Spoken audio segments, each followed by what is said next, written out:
Major general ज़ाबूद साहब हमारे साथ मौजूद है। Thank you very much sir, आपने अपना कीमती वक्त दिया है।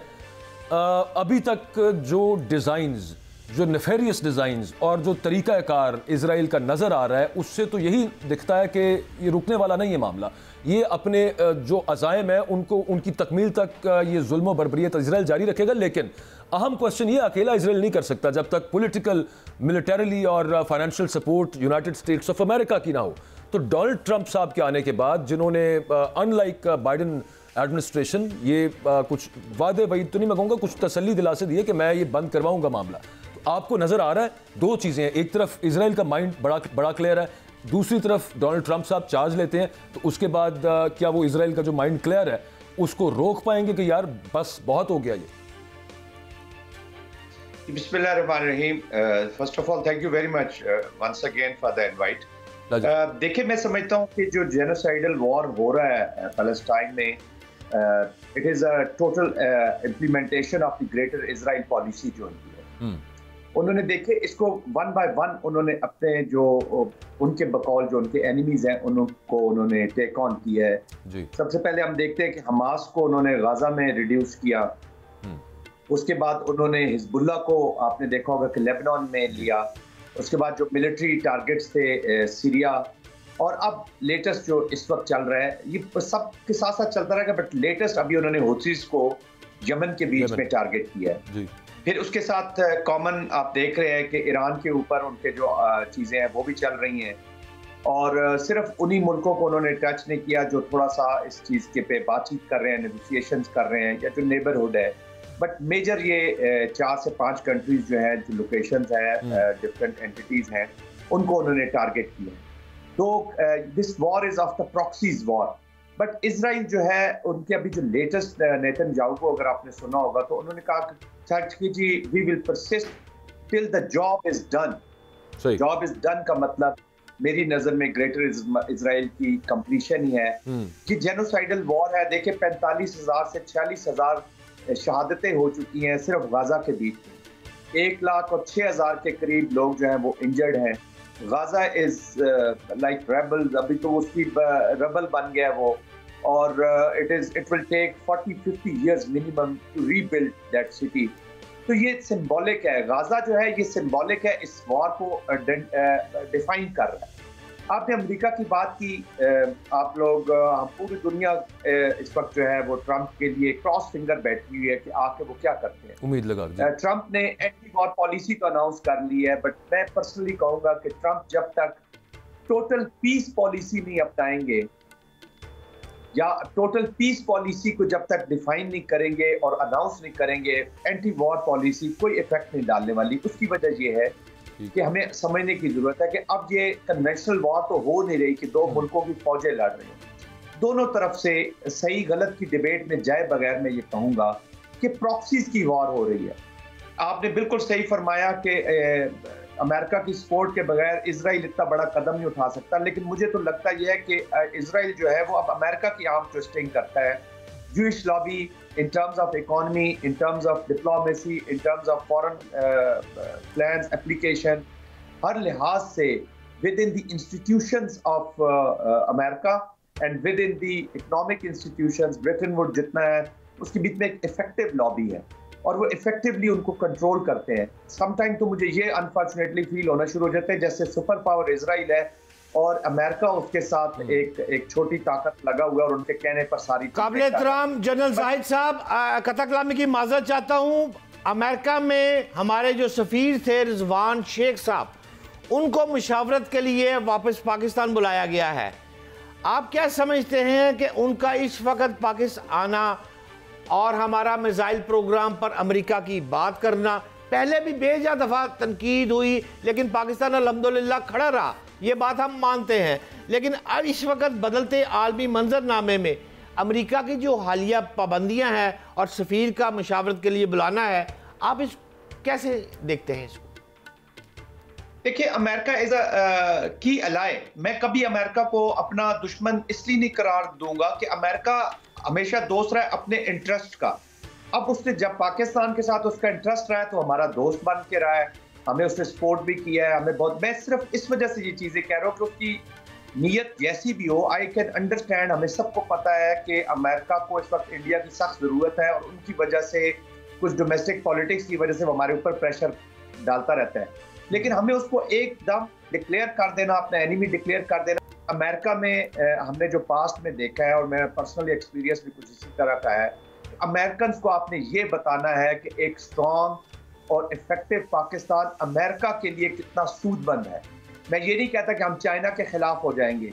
We have to look all around. China हमारा टाइम वही एग्जैक्टली आपके वाला point, sorry to interrupt you here, लेकिन कर्टेल चाइना पॉलिसी बड़ी वाज़ेह है अमेरिका की, और फिर वो वन बेल्ट वन रोड और फिर सी पैक वो उसी का एक पार्ट है। दे डोंट वांट कि ये चाइना के साथ वो सब मामला पूरे और चाइना को धकेल के रखा जाए, दीवार के साथ लगा के रखा जाए। पाकिस्तान अगर चाइना का की लाया तो फिर जाहिर है कि कुछ ना कुछ फ्लैग तो हमें भी फेस करना पड़ेगा या टफ डिसीजंस लेने पड़ेंगे, यूं कह लें। देखिए, कन्वर्जन ऑफ इंटरेस्ट पे फॉरेन डिप्लोमेसी चलती है। ठीक, की एलाय, हम किसी चाइना के साथ हमारे की एलाय होने का ये मतलब नहीं है कि हम अमेरिका के एंटी अमेरिका हो गए। आप इकोनॉमिक टर्म्स में यूएस और चाइना का जरा ट्रेड देख लीजिए, उसका वॉल्यूम जरा स्टडी कीजिए, कितना ह्यूज वॉल्यूम है। इंडिया और चाइना भी वॉर लाइक सिचुएशन में है, लेकिन उनकी इकोनॉमिक्स अपना पैरेलल चल रही है और ह्यूज इकोनॉमिक्स इंटरेक्शन है उनका आपस में। देखिए, ये इंटरेस्ट की गेम है। अमेरिका को ये बताने की जरूरत है कि पाकिस्तान अमेरिकन इंटरेस्ट के खिलाफ नहीं है। अमेरिकन इंटरेस्ट, देखिए उनकी, जब हम डिफेंस पॉलिसी पढ़ते हैं, सिक्योरिटी पॉलिसी पढ़ते हैं हम अमेरिका की, तो उसमें डिक्लेयर्ड कॉम्पिटिटर जो है वो चाइना को गर्दानता है। वो उसने डिक्लेयर किया हुआ है, वो कहता है चाइना के पास न सिर्फ कैपेसिटी है बल्कि विल भी है टू ऑल्टर जियोपॉलिटिक्स। रशिया को वो उसके बाद का कॉम्पिटिटर अपना कहता है, लेकिन कहता है उसके पास विल तो हो सकती है लेकिन शायद उतनी कैपेसिटी नहीं है। तो आई कैन अंडरस्टैंड कि चाइना के साथ जो भी मुल्क जाएगा उस पर प्रेशर जरूर रखेंगे। प्रेशर तो देखें, एक हेजमॉन जो होता है वो अपने दोस्तों के ऊपर भी डायरेक्टली और इनडायरेक्टली प्रेशर जरूर रखता है। आपने देखा होगा कि अमेरिकन एक डिबेट यहाँ पे चल रही है। मैं आप ही की बात से आगे बढ़ा के एक सवाल पूछना चाहता हूँ। यहाँ पे एक डिबेट चल रही है, बल्कि कुछ लोग आर्ग्यू करते हैं कि अगर यूएस के साथ रिलेशनशिप हमारे ठीक या बेहतर ना भी रहे तो कोई नहीं, हम चाइनीज ब्लॉक की तरफ जा रहे हैं। आप सिर्फ ये फरमाइएगा कि यूनाइटेड स्टेट्स ऑफ अमेरिका का क्या किसी भी तौर, चाहे वो मिलिटरीली हो, चाहे वो इकोनॉमिकली हो, चाहे वो टेक्नोलॉजिकली हो, चाहे पॉलिटिकली हो, चाइना किसी भी तौर पे यूएस का सब्स्टिट्यूट हो सकता है? देखिए, सब्स्टिट्यूट तो देखिए डिपेंड करता है कि हमारी रिक्वायरमेंट्स क्या है। लेकिन मैं ये कहूंगा कि it will be a very very extremely dangerous thinking कि हम अपने तमाम जो एग्स हैं ना वो एक ही बास्केट में रखते हैं। टाइम टेस्टेड फ्रेंड है चाइना, चाइना ने हमें बहुत सपोर्ट किया है, बट इट डजंट मीन कि हम जितना अपना पास्ट में हमने जितना यूएस के साथ चले हैं या जो फ्यूचर भी है इवन, कि हम उनके साथ एनिमिटी में चले जाएं। अनफॉर्चुनेटली यूएस की अभी ये जो चीजें हैं ना जी, जैसे मिसाइल प्रोग्राम या अभी इन्होंने जैसे पाबंदियां लगाई हैं कुछ कंपनीज के ऊपर हमारे लॉन्ग रेंज, हम उनको बता रहे हैं कि जी हमारे ये कॉन्टेक्स्ट है इंडियन कॉन्टेक्स्ट, हमारा कोई एंटी अमेरिका कोई अभी तक कोई चीज सामने नहीं आई है, ना हमने कभी शो किया है, ना हमारे अजाइम है। हम तो मैच कर रहे हैं एस्केलेशन लैडर को इंडिया के साथ, और मिनिमम डेटरेंस जो स्ट्रेटेजिक डेटरेंस हमें चाहिए हम उसको मैच कर रहे हैं, ये उनको बताने की जरूरत है।